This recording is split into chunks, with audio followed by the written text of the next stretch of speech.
Pessoal, nesse vídeo vamos falar um pouquinho sobre o MXRF11, o maior fundo imobiliário de base 10 com respeito a patrimônio e também o maior fundo imobiliário da Bolsa de Valores com respeito à quantidade de cotistas. O MXRF11, durante muito tempo, ele foi negociado acima do seu preço justo, então acima do seu P sobre VP. Eu me lembro que lá no início do ano, o MXRF11 chegou a custar próximo de R$ 11, com seu VP a 1,10%. Então, tinha pessoas pagando ali 10% mais caro no MXRF11. Porém, como eu já mencionei em outros vídeos aqui no canal, não se compra fundo imobiliário de papel acima do seu VP. Não se paga mais caro em fundos de CRIs que mexem com dívidas. Porém, mesmo assim, algumas pessoas compravam um MXRF11 nesse valor. Só para vocês terem uma noção, eu peguei aqui o gráfico dos últimos 5 anos, e vocês podem notar que esse é um dos menores preços que o MXRF11 ele já atingiu, ficando atrás aqui somente no início lá da crise mundial de saúde no ano de 2020. Então podemos ver que o preço realmente caiu bastante. E só para vocês terem uma noção de como as pessoas estavam pagando caro no MXRF11, durante aqui o mês de janeiro desse ano de 2024, o MX chegou a fechar sendo negociado aqui do preço de R$ 10,75. E nessa época, o preço justo do MXRF11 estava ali na faixa de R$ 9,80, R$ 9,85. Então vocês percebem como tem várias pessoas que, por falta de conhecimento, acabam entrando no momento errado em um fundo imobiliário. Porém, a questão é, pessoal, será que esse é o melhor momento para se investir no MXRF11, já que ele está custando aqui R$ 8,87, um preço realmente muito atrativo? E será que o fundo ele vai conseguir manter o seu patamar de rendimentos, que atualmente está aqui na casa dos 10 centavos por cada cota? Podemos notar que ele começou o ano de 2024 pagando aqui 10 centavos por cada cota, porém, entre os meses 8 até o mês 10, ele acabou diminuindo aqui os seus rendimentos para 9 centavos e agora voltou novamente a 10 centavos. Então vamos ver qual é a expectativa para os próximos rendimentos do MXRF11 e como é que vai ficar aí esses rendimentos no ano de 2025. Será que ele vai conseguir manter esses 10 centavos ou seus rendimentos vão voltar a cair para 9 centavos ou quem sabe até 8 centavos por cada cota? É o que vamos analisar.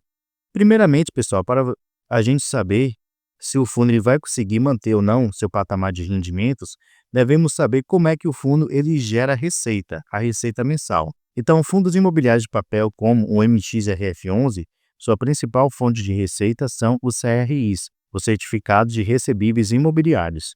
E esses CRIs, eles estão indexados a índices, como o índice CDI ou se não o índice IPCA, além do índice IGPM, porém os dois principais são o IPCA e o CDI. Aqui a gente pode ver que atualmente um pouco mais de 78% do patrimônio do MXRF11 está investido em CRIs, que é exatamente certificados de recebíveis imobiliários. Só para a gente ter uma noção aqui do patrimônio do MXRF11, atualmente ele tem aqui em patrimônio 4,13 bilhões de reais. Então podemos notar que aproximadamente aí mais de 3 bilhões estão investidos nesses CRIs. Porém, ele também investe aqui em cotas de outros fundos imobiliários, ele tem uma menor exposição aqui em permutas financeiras. E com respeito a esses CRIs, podemos notar que ele usa aqui dois indexadores, aliás, 3 indexadores, que é o CDI, o IPCA e também o índice IGPM. Porém, na sua grande maioria, estão indexados aqui ao índice IPCA. Se descermos aqui, podemos ver exatamente isso. Deixa eu mostrar aqui para vocês a quantidade que está indexada aqui ao índice IPCA. Aqui, podemos ver que 81% dos seus CRIs estão indexados ao índice IPCA e 18% estão indexados aqui ao índice CDI. Então, a principal maneira do fundo de gerar receita é através dos seus CRIs, e esses CRIs estão indexados ao índice IPCA, na sua grande maioria, e também ao índice CDI. E qual é a expectativa desses dois indexadores para o próximo ano de 2025? Para a gente que tem acompanhado as notícias, sabemos que a taxa Selic, que o CDI ele acompanha justamente a taxa Selic, ela tem a expectativa de continuar subindo. A expectativa é que no ano de 2025 ela pare ali na casa dos 14% anual. Então, o que é uma elevada taxa de juros. Então, o fundo MXRF11, já que ele tem ativos aqui indexados ao índice CDI, ele vai ser muito beneficiado devido a essa subida aí da taxa Selic. E como o CDI ele segue justamente a taxa Selic, o fundo ele vai se beneficiar. Porém, qual é a expectativa para o índice IPCA, que atualmente é seu principal indexador? A maior parte da sua receita vem justamente aí do índice IPCA. Eu estou aqui nesse site, ele vem falando justamente sobre qual é a expectativa para o IPCA de 2025. E essa notícia menciona exatamente o seguinte: a mediana do relatório Focus para o IPCA 2025 subiu pela nona semana consecutiva de 4,59 para 4,60, acima do teto da meta, que atualmente é de 4,50%. Um mês antes, a projeção era aqui de 4,12%, considerando apenas as 52 estimativas atualizadas dos últimos 5 dias úteis. Então, a expectativa é que o índice IPCA ele fique acima do teto da meta, que atualmente é de 4,50%. Nesse ano de 2024, também já foi superada. A estimativa para esse ano de 2024, ela passou aqui de 4,84% para 4,89%, acima, como eu mencionei, do teto, que era de 4,50%. Então, a expectativa é que no próximo ano o índice IPCA ele também fique acima do teto da meta, que é de 4,50%. E se isso realmente ocorrer, como vem aumentando, né, essa expectativa, o fundo MXRF11 ele também vai ser beneficiado. Se o índice IPCA ele continuar vindo positivo elevado, como é a expectativa para o próximo ano de 2025, já que o fundo ele tem aqui na sua grande maioria CRIs indexados ao índice IPCA, ele vai se beneficiar bastante. Porém, tem um risco também, pessoal, se isso ocorrer. Qual é o risco? Já que os dois indexadores estão subindo, tanto o índice CDI como o índice IPCA, isso é muito positivo para o fundo, porque o fundo, consequentemente, ele vai conseguir gerar uma receita maior através dos juros dos seus CRIs. Porém, isso é ruim para quem é devedor do fundo. No caso, as empresas que atualmente pegaram dinheiro emprestado com o MXRF11 que tem que pagar eles. Como a gente pode ver aqui, ó, ele tem vários devedores atualmente. Aqui vocês podem ver o nome de alguns desses devedores.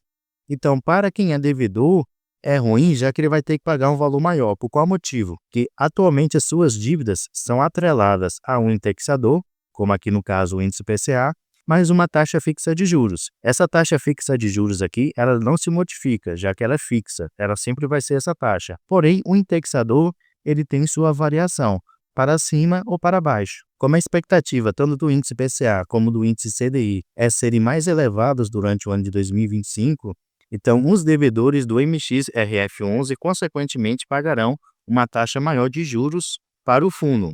E isso pode aí atrapalhar a saúde financeira dessas empresas que são devedoras do MXRF11. Então isso pode ocasionar aí um maior risco de eventuais calotes. Podemos notar que durante o ano de 2024, muitas empresas, também do setor imobiliário e especial do setor agro, sofreram bastante. Algumas entraram com pedido de recuperação judicial, outras entraram em situação de calote. Então, como eu mencionei, é positivo para o fundo, sim, já que ele vai conseguir ter uma receita maior.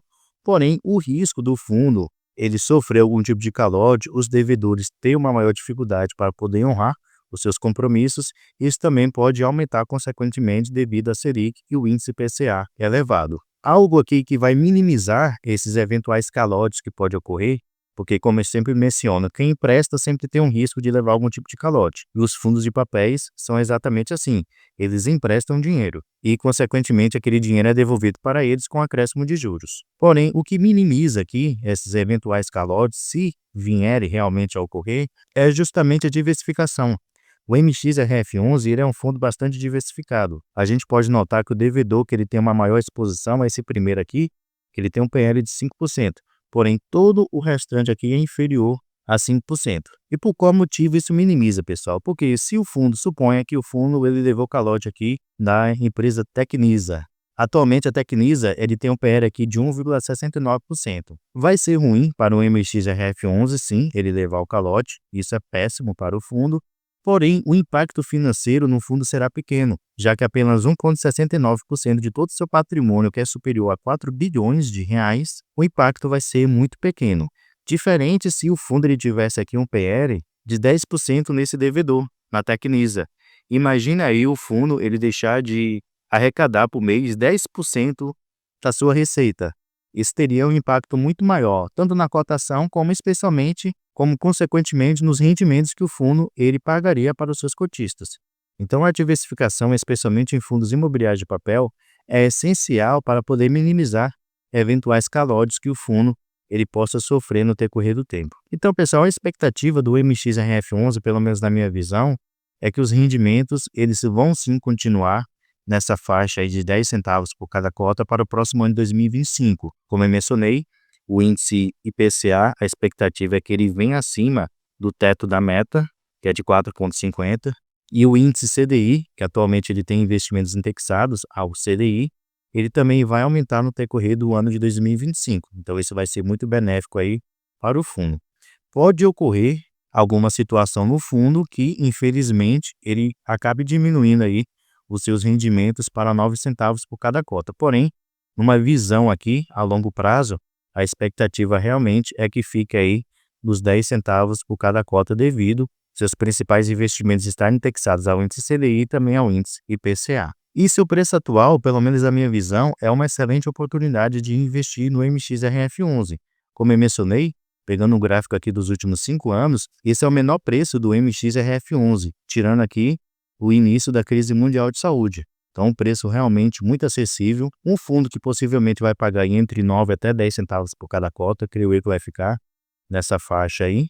E se você comprar no preço atual o MXRF11, que está aqui a R$ 8,87, sua rentabilidade vai ser aí superior a 1% ao mês. Então, pelo menos a minha visão é sim uma excelente oportunidade de você comprar um bom ativo, um dos fundos imobiliários mais antigos que são negociados na Bolsa de Valores, a um preço realmente interessante. Mas deixe aí nos comentários sua opinião sobre o MXRF11. O que é que você acha dele? Vale a pena ou não investir? Pessoal, muito obrigado pela sua atenção e até a próxima.